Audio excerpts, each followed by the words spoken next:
불교를 비롯해서 여러 수행 전통에서 삼매는 상당히 중요한 위치에 있는 주제인데, 이번 시간에 저는 삼매를 수행의 시각이 아닌 깨달음의 시각에서 여러분과 살펴보려고 합니다.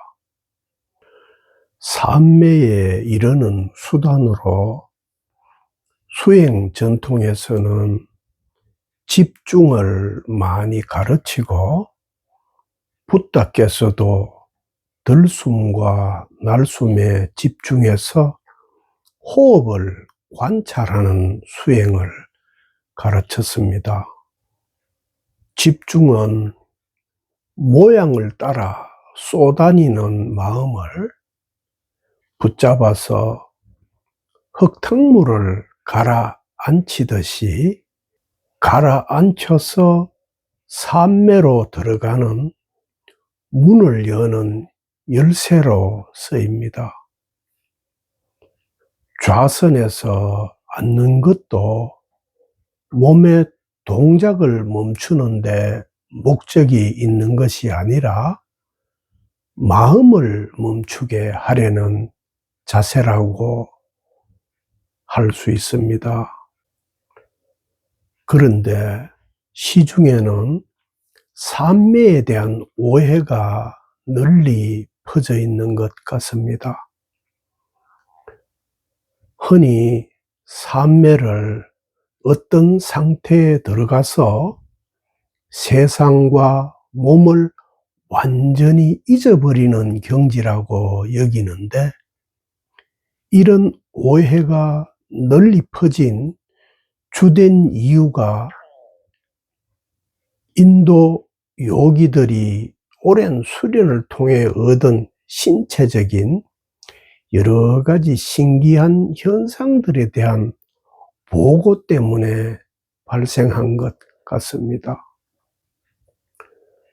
특히 20세기의 성자라고 불리는 라마나 마하리시가 청년 시절에 깨달음을 얻은 후에 삼매에 들었을 때 개미나 정갈, 그리고 수많은 벌레들이 몸을 갉아먹고 뜯어 상처를 내어서 피와 고름이 흐르는 상태였지만 전혀 통증을 느끼지 못했다는 이야기나, 라마 크리슈나 등 요기들이 삼매에 들었을 때 나타나는 신체의 증상에 대한 비일상적인 보고가 전해지고 있습니다. 그리고 유실론적 전통에서도 기도 중에 황홀경에 들었을 때 나타나는 신체적인 증상에 대한 보고만 아니라 중력을 거스르는 공중부양에 대한 목격과 정언, 그리고 기록까지 전해지고 있습니다.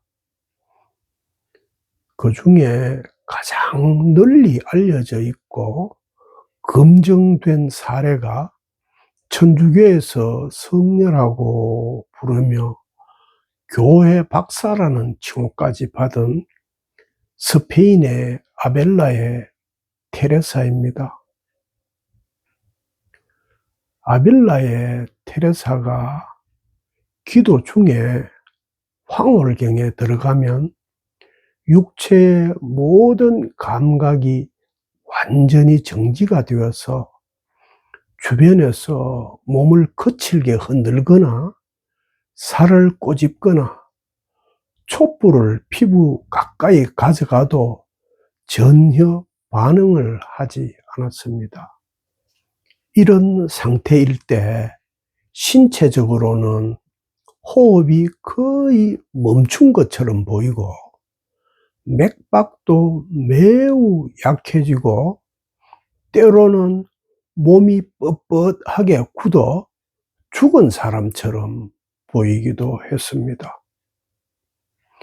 테레사 본인의 기록에 따르면 이 상태에서는 눈을 뜨고 있어도 아무것도 보이지 않고 귀로 소리를 들어도 그 의미를 깨닫지 못한다라고 전합니다.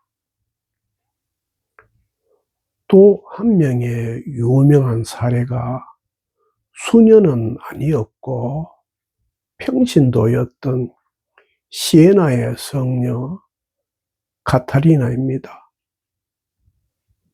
카타리나가 기도를 통해 신적 합일 상태에 들어가면 의식을 완전히 잃은 것처럼 보였고, 종교 회의론자들과 의사들은 이 여인의 감각 차단을 확인하기 위해 발을 바늘로 깊숙이 찌르거나 불에 달군 인장을 몸에 대는 시험을 했지만 신음도 내지 않고 전혀 신체적인 움츠림도 없었습니다. 카타리나는 이런 상태에서 몇 시간 동안 머물러 서며 기도가 끝난 후에야 비로소 통증을 느끼거나 어떤 경우에는 자신이 자극을 받았다는 사실 자체를 아예 인지하지 못했습니다. 이 외에도 이슬람교 수피즘의 유명한 시인인 루미나 유대교 하시디즘의 랍비 도브 베르와 같은 이들에게도 정도의 차이는 있지만 이와 유사한 산매 상태가 보고되어 있습니다. 그렇다면 이렇게 세상과 몸을 잊어버리는 심신탈락의 상태가 정말 산매일까요? 결론부터 말하면 저는 이런 산매를 산매가 아니라고 부정하지는 않지만 시체산매, 송장산매라고 부릅니다. 왜냐하면 이런 형태의 산매는 하나의 현상에 지나지 않기 때문입니다. 아빌라의 테레사는 본인의 의사와 상관없이 기도 중에 공중부양을 하는 기적까지 일어났고, 주위 동료 수녀와 고해 사제까지 직접 이 사실을 목격했지만 정작 당사자인 테레사는 공중부양 자체를 굉장히 꺼려해서 기도 중에 공중부양이 일어나려 하면 동료 수녀들에게 공중부양이 일어나지 않게 몸을 눌러달라고 부탁하거나 공중부양이 일어나지 못하게 하려고 바닥을 붙잡거나 아니면 아예 바닥에 엎드려 버티기도 했으며, 이런 저항이 끝나고 나면 온몸이 두들겨 맞은 것처럼 아팠다고 자서전에 기록하고 있습니다.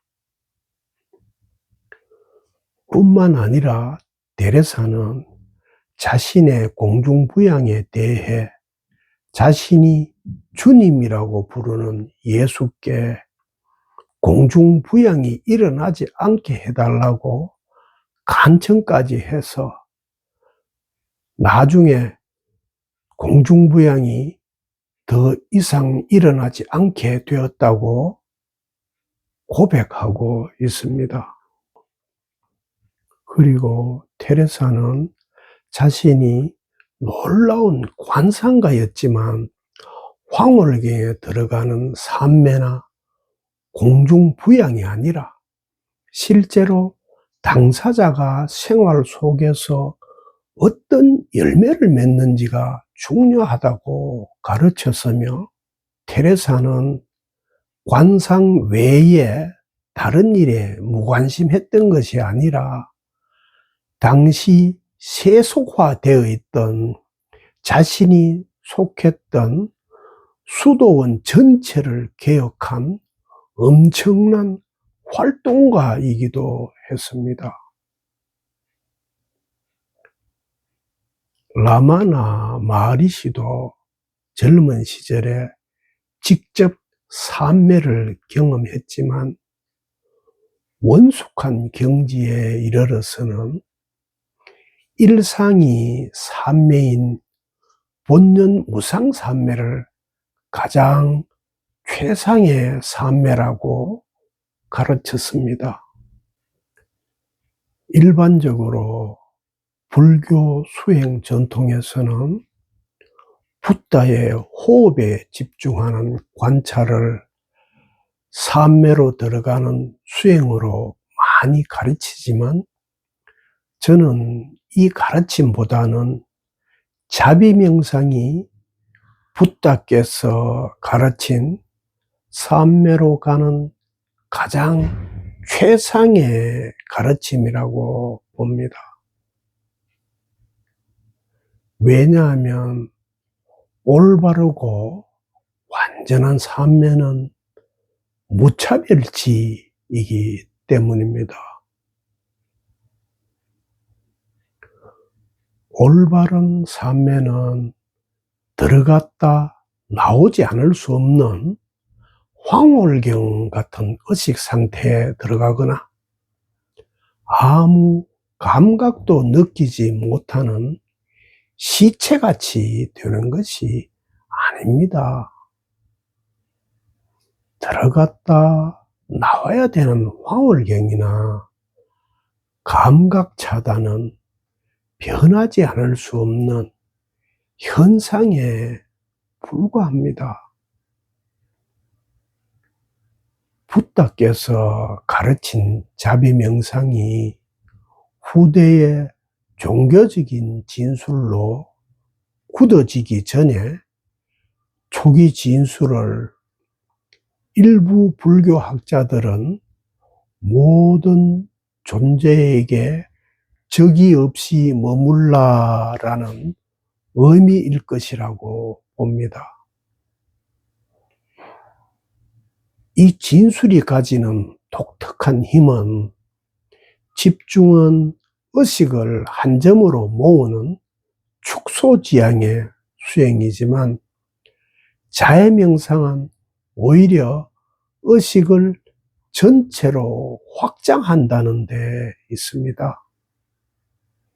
그리고 붓다의 이 진술은 예수가 가르친 원수를 사랑하라는 가르침과 다른 맥락이 아닙니다. 진정한 산매에는 상대 경계가 없습니다. 그래서 적이나 원수라는 경계가 아예 성립이 되지 않습니다. 이러한 무차별지만이 올바르고 완전한 산매입니다.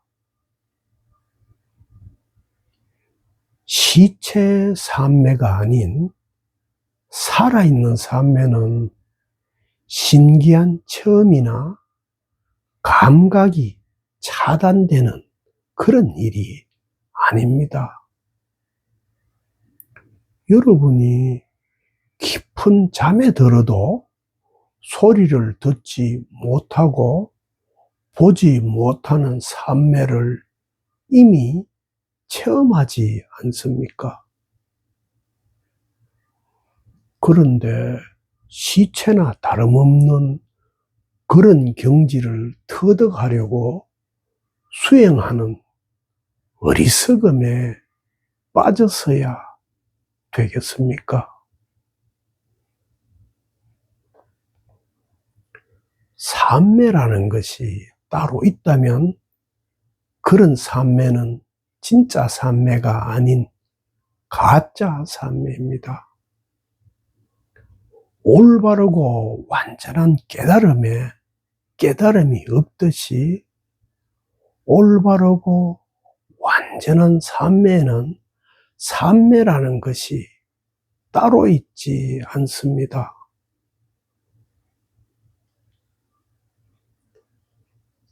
아무 모양이 없어서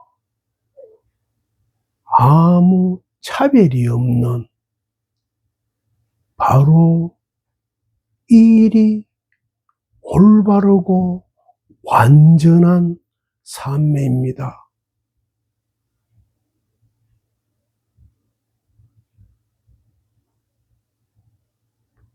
아무 모양이 없다는 것까지 없는 바로 이 일이 올바르고 완전한 삼매입니다.